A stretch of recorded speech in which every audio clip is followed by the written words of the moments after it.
Hello students, आज आपके सामने फिर एक माइनर प्रीपोजिशन का वीडियो लेकर प्रस्तुत हूँ। आपका इस चैनल में स्वागत है। देखेंगे कि कुछ और माइनर प्रीपोजिशंस में क्या इम्पोर्टेंट है। आज कुछ आपको अलग बताऊंगा जो पहले आपने कभी शायद ना पढ़ा। फर्स्ट में देखेंगे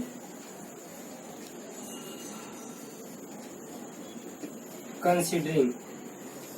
अब कुछ लोग के दिमाग में होता है कि वर्ब है, वर्ब के रूप में देखते, लेकिन ऐसी बात नहीं है। वर्ब में आएंगे लगने पर कुछ ऐसे पार्टिसिपियल प्रीपोजिशंस हो जाते हैं जो प्रीपोजिशन में इसका यूज होता है।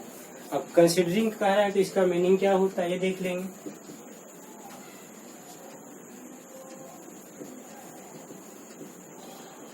थिंकिंग दैट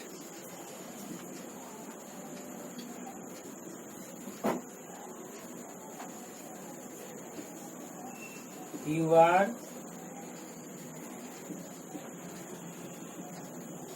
thinking about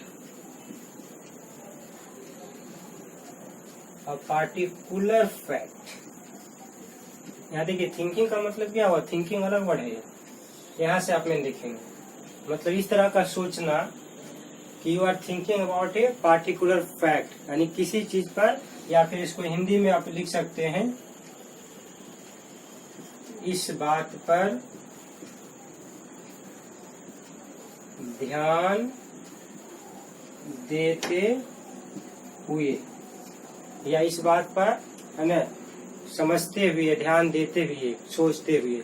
इस तरह का जब वर्ड आता है तो ये प्रीपोजिशन का काम करता है। इसका बहुत तरह का यूज नहीं है, सेंस एक ही रहता है, इसीलिए इसको मैनर में रखा जाता है। एक कॉमन वर्ड है, अगर इसको आप एक बार समझ लेते हैं तो आसानी से आप इसको हमेशा यूज कर सकते हैं। अब जैसे देखें एग्जाम्पल में, शी इज वेरी एक्टिव, यहाँ तक हो गया। अब यहाँ पर प्रीपोजिशन का यूज कर देंगे।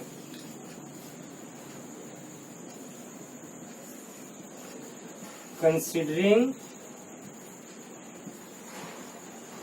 अबाउट, यहाँ लेकिन नहीं भी दे सकते डायरेक्ट, कंसिडरिंग हर एज, देखिए ऐसे लिख सकते हैं। अबाउट देखिए एक वर्ड बढ़ाने से क्या फायदा है, आप डायरेक्ट लिख सकते हैं। She is very active considering her age, यानी अपने एज को ध्यान रखते हुए काफी क्या है, वेरी एक्टिव है। इस तरह से लिख सकते हैं। आप चाहें तो इसको शुरू में भी यूज कर सकते हैं।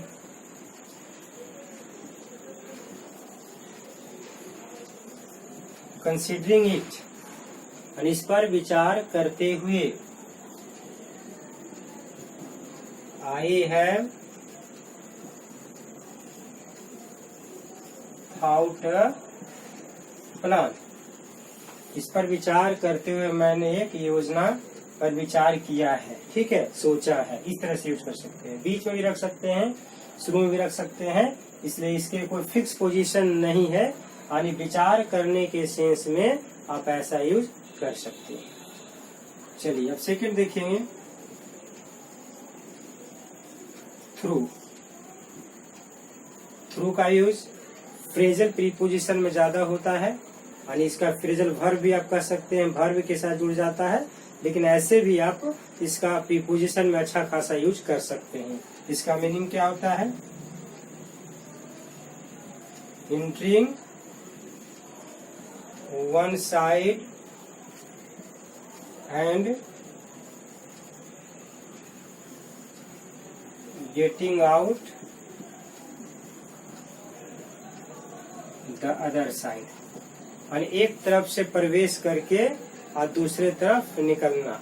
इसको अगर हिंदी में एक छोटा सा वर्ड में कह दे तो हो जाएगा से होकर, यानी किसी चीज से होकर अगर गुजरते हैं तो उसके लिए आप थ्रू का यूज करते हैं। सबसे कॉमन यूज में ये होता है। और ऐसे अगर फ्रेजल वर्ब की बात करें तो बहुत ज्यादा इसका यूज होता है, लेकिन जब से कॉमन एग्जांपल आप इसको समझ लें, जैसे आप बचपन से पढ़ते होंगे कहानी में तो अक्सर इस तरह का सेंटेंस सुनते होंगे, वंस आई वाज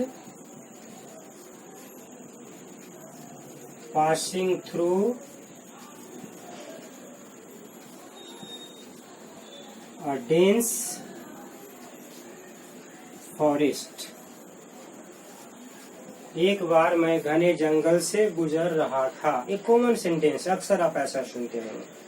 तो क्या यहाँ दिखा रहा है कि जंगल से होकर गुजरना मतलब जंगल में आप इन किए और उसके बाद बाहर निकल रहे हैं। तो यहाँ पर जो देखिए, entering one side and getting out the other side, inter करके दूसरे तरफ निकलना, इसके लिए इसका सबसे कॉमन यूज होता है। अब जैसे कहेंगे द रॉबर, रॉबर समझते हैं ना, रॉबर मीन्स होता है डाकू। The robber got in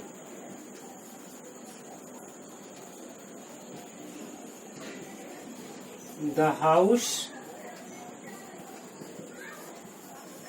through the window. डाकू घर में खिड़की के द्वारा या खिड़की से होकर क्या प्रवेश किया।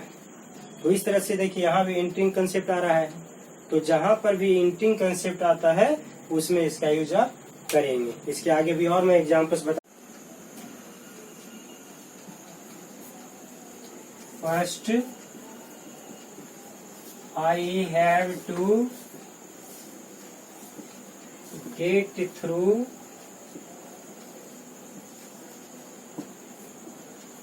The exams. देखिए, गेट थ्रू का मतलब होता है परीक्षा में पास करना, क्योंकि इसके होकर गुजरना, होकर तभी गुजरेंगे जब परीक्षा में पास करें, नहीं तो आप पीछे लटक जाते हैं। तो इस तरह से भी यूज आप कर सकते हैं इसको। अब जिसे लिखते हैं द एक्सीडेंट, यानी घटना, या इसको कर सकते हैं दुर्घटना। हैपेंड थ्रू, देखिए तो हैपेंड मतलब होना है ना, तो घटना जो हुआ through no fault of mind, आप ऐसे लिख सकते हैं।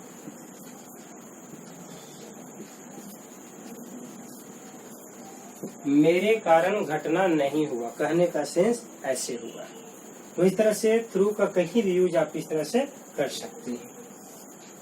चलिए अब हम लोग देखते हैं दूसरा, नियर।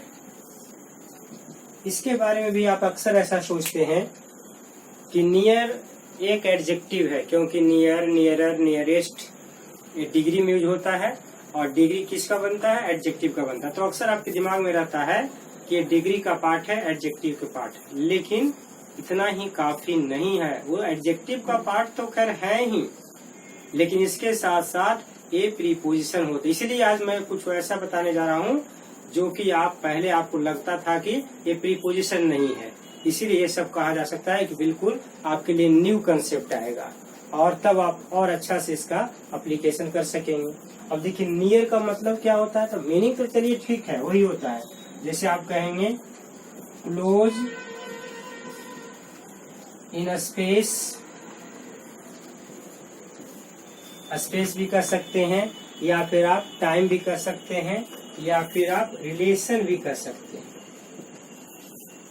ये तीनों का देखिए सेम है ना, इसी तरह से आप यूज कर सकते हैं। और इसका मीनिंग क्या होगा, इसको हिंदी में अगर आप लिखें तो कह सकते हैं पास, आस पास, नजदीक, ये सब वर्ड यूज कर सकते हैं। के करीब, निकट, ये सभी वर्ड आप इसको यूज कर सकते हैं एज ए प्रीपोजिशन के रूप में भी। अब देखिए इसमें क्वेश्चन कैसे बनता है। क्वेश्चन जब बनाना रहेगा तो इसको कहाँ रखेंगे, या तो नाउन के पहले रखेंगे या तो प्रोनाउन के पहले रखेंगे, दो ही जगह मुख्य रूप से रखते हैं ना। अब जैसे do you live near here, here देखिए प्लेस को शो करता है, यहाँ पर एडवर्ब तो है लेकिन प्लेस को शो करता है। ठीक है, क्या आप यहाँ नजदीक में रहते हैं, आप इस तरह से इसका यूज कर सकते हैं। या फिर लिख सकते हैं माई बर्थडे इज, ठीक है, मेरा बर्थडे है, वेरी नियर होली, होली के बहुत करीब है। तो ऐसे कंडीशन में आप यहाँ देखिए नियर को एक प्रीपोजिशन के रूप में आप इसे रख सकते हैं। आसानी से इसका यूज यहाँ पर कर सकते हैं। और भी जैसे और भी सेंटेंस आप देख सकते हैं इस तरह का, नियर कहीं भी यूज, नियर का अगर ऐसा है तो नियरर भी आप यूज कर सकते हैं, ऐसा कुछ नहीं है। नियरर भी अगर करते हैं तो ये भी एक प्रीपोजिशन के रूप में आता है, ऐसा नहीं है। अब कह रहे हैं किसी का एज दिखाना है, सपोज आपको किसी का एज के बारे में कहना चाह रहा है तो आप कहेंगे ही इज नियरर 60 to 70, यानी 60 और 70 के बीच में है, यानी उसका एज जो है इसके करीब है। क्योंकि आप स्पष्ट नहीं जानते हैं, अगर स्पष्ट जानते तो आप कह देते 70 ईयर्स का है, 60 ईयर्स का है, लेकिन आपको ये पता नहीं है तो ऐसे कंडीशन में आप ऐसा यूज कर सकते हैं। अब जैसे लिख सकते हैं द कलर इज, देखिए नियरेस्ट यहाँ पर क्या है, सुपरलेटिव डिग्री है ना, सुपरलेटिव में आप यूज कर रहे हैं नियरेस्ट द ओरिजिनल।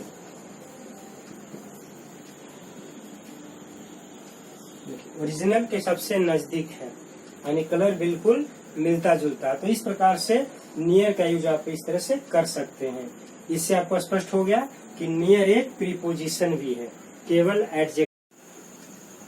अब देखिए यहाँ पर एक आता है वर्ड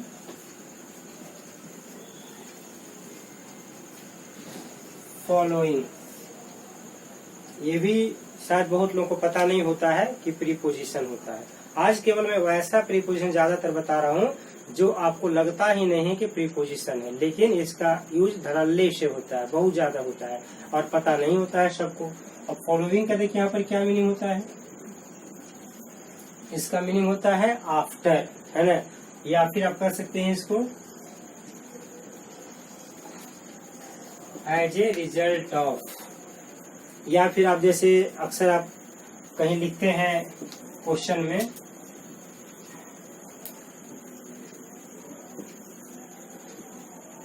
निम्नलिखित, ठीक है, निम्नलिखित का भी यूज कर देते हैं, या फिर के बाद के सेंस में, के बाद के सेंस में यूज करते, इस तरह से इसका यूज होता है। अब इसको देखिए एग्जाम्पल में आप देख सकते हैं ही टूक, ठीक है, टूक यहाँ पर क्या, टेक का भी टू होता है, टूक, टूक charge of his families business, या फैमिली बिजनेस डायरेक्ट लिख सकते हैं, कोई दिक्कत नहीं है, ये सब टर्म में चलता है। फैमिली बिजनेस यहाँ तक लिख दिए, है ना, फॉलोइंग हिज फादर्स डेथ, आप ऐसे लिख सकते हैं। देखिए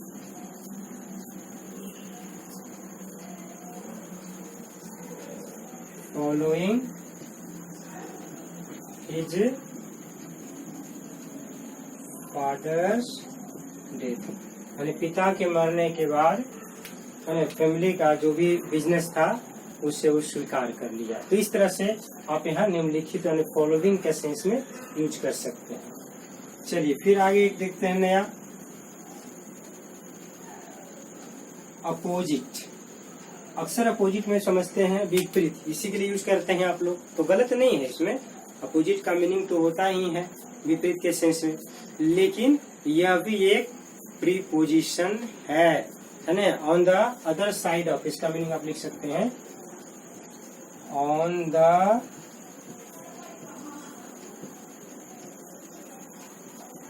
अदर साइड ऑफ, मतलब दूसरी तरफ, इसमें कर सकते हैं। या फिर आप कर सकते हैं कि पार्टिकुलर एरिया फ्रॉम, है ना, somebody, particular area from somebody या समथिंग, इस तरह से इसका यूज आप कर लेते हैं। ये अपोजिट का सेंस यहाँ पर होता है। अब देखिए इसका क्या होगा, इसका मीनिंग क्या होता है के विपरीत,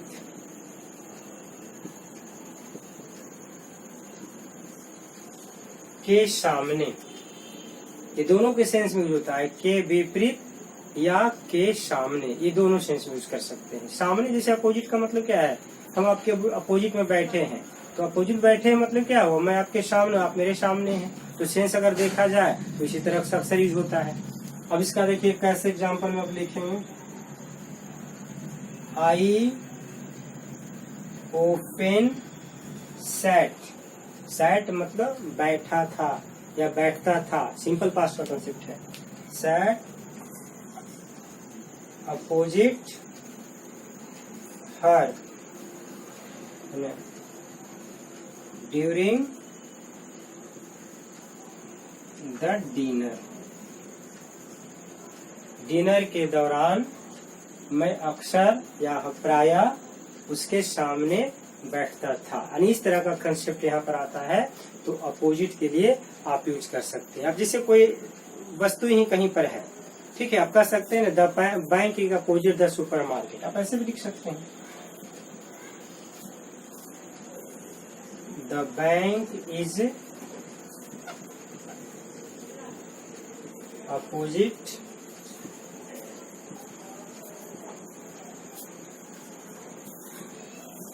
the super market, bank super market के ठीक सामने है।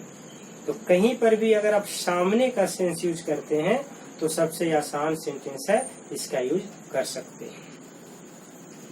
चलिए एक और वर्ड देखेंगे आज, देखिए चेज, शायद ये वर्ड को आप पहले कभी न सुने हो।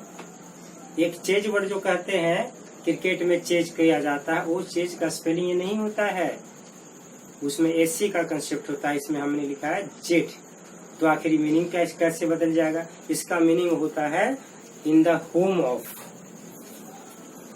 ये फ्रेंच वर्ड है, इसको आप यहाँ ब्रैकेट में देख लें, ये फ्रेंच वर्ड है। क्योंकि इंग्लिश क्या है, इंग्लिश एक लैंग्वेज नहीं है।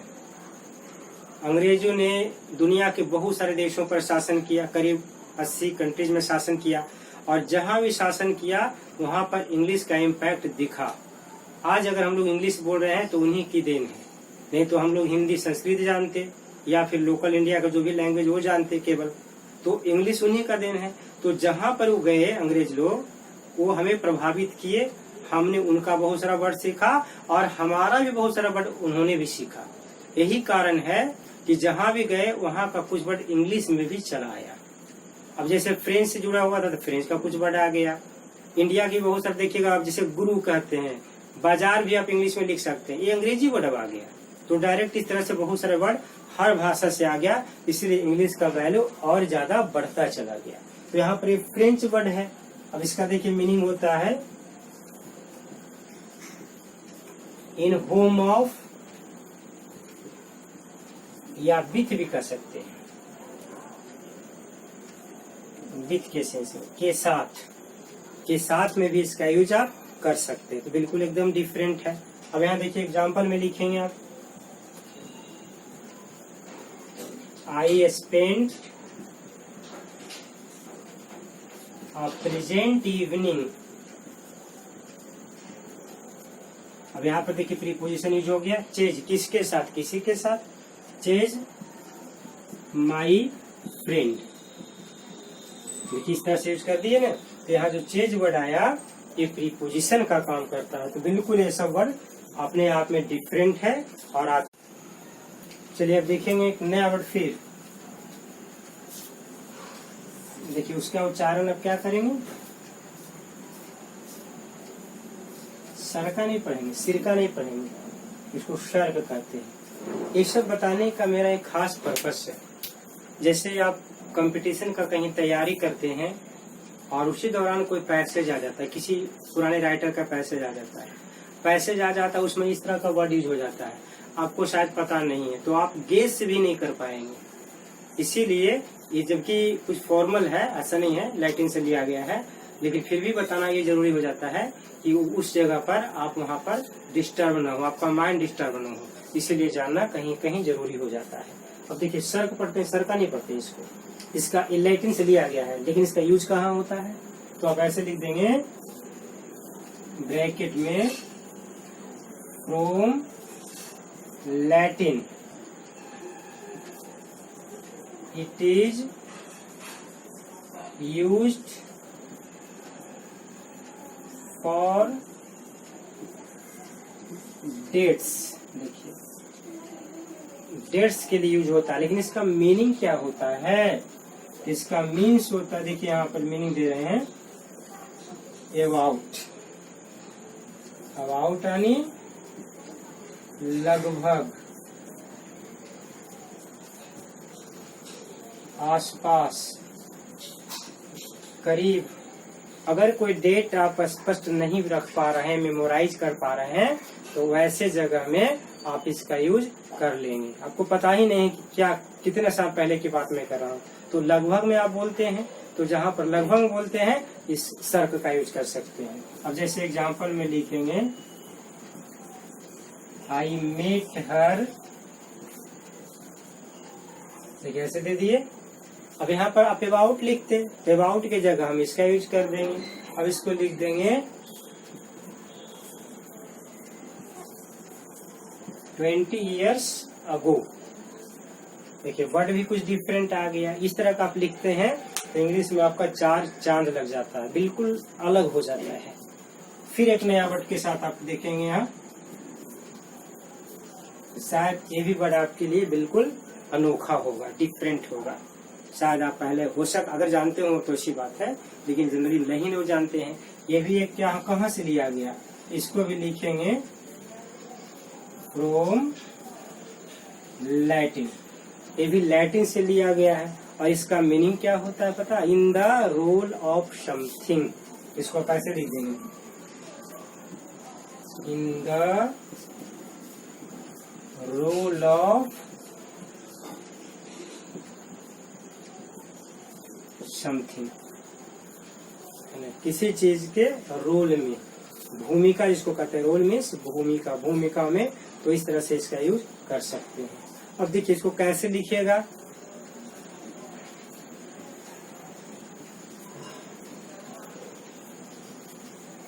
देखिए द सोल्जर एक्टेड, एक्टेड यहाँ पर V2 हो गया ना, एक्टेड किया, कैसा?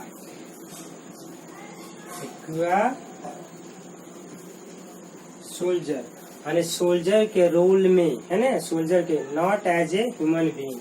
यहाँ पर ऐसे कर देंगे, not as a human being, इस तरह से यूज कर दिया आपने। फिर एक वर्ड देखिए आप, सेंस। सेंस शेक्सपियर का अगर आप पोएम पढ़े होंगे, all the world is a stage, दुनिया एक रंगमंच है, सारी दुनिया का रंगमंच है, तो उसमें इस वर्ड का कई बार यूज किया गया शेक्सपियर के द्वारा। सेंस, इसका मीनिंग होता है विदाउट, विदाउट यानी के बिना। ये अलग मैटर है कि कभी कभी इसको हम ह्यूमरस वे में यूज किया करते हैं। इसको लिख सकते हैं कि it is used in humorous sense, यानी जब किसी पर कमेंट करते हैं, मजाक करते हैं, तो उस तरह से आप इसका यूज कर लेते हैं। अब जैसे कहेंगे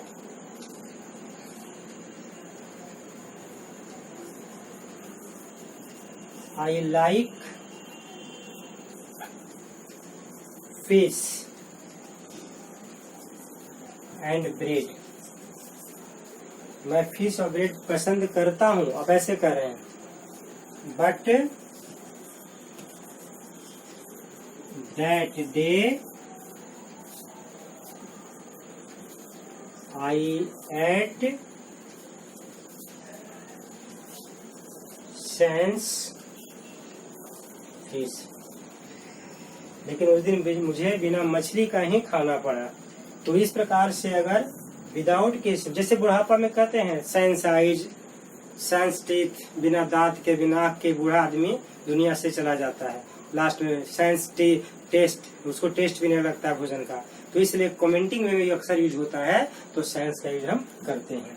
तो आज के वीडियो में इतना ही, नेक्स्ट वीडियो का इंतजार करें। फिर एक नए कुछ कंसेप्ट के साथ आपके सामने मैं प्रस्तुत होऊंगा।